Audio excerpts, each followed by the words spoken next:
کہ جب آپ اللہ رب العزت کے اوپر توکل کرتے ہیں، پیارے ساتھیوں، حدیث پاک کے اندر آتا ہے کہ جب آپ اللہ پر توکل کرتے ہیں تو اللہ رب العزت وہاں سے آپ کو رزق دیتا ہے کہ جہاں پر آپ کا وہم و گمان بھی نہیں جاتا۔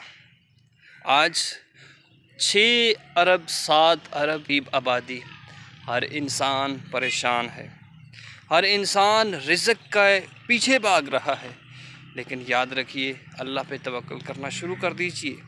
اللہ رب العزت کی کتنی مخلوق ہیں، کتنے زیادہ پرندے ہیں، انسانوں سے 10 گنا زیادہ پرندے حشرات الارض پائے جاتے ہیں، لیکن صبح وہ نکلتے ہیں، شام کو جب وہ گھر لوٹتے ہیں تو ہر پرندہ جو ہے اس کا پیٹ بھرا ہوتا ہے، کوئی ان کا ذریعہ معاش نہیں۔ ان کو رزق کون دیتا ہے؟ صرف میرا اللہ ان کو رزق دیتا ہے۔ تو اللہ پہ توکل کریں، اللہ رب العزت پہ جب آپ توکل کریں گے تو اللہ آپ کے لیے آسانیوں کے راستے کھولے گا۔ آسانیوں کے راستے کیسے کھولیں گے؟ وَمَن يَتَوَكَّلْ عَلَى اللَّهِ، کہ جب آپ اللہ پر توکل کریں گے۔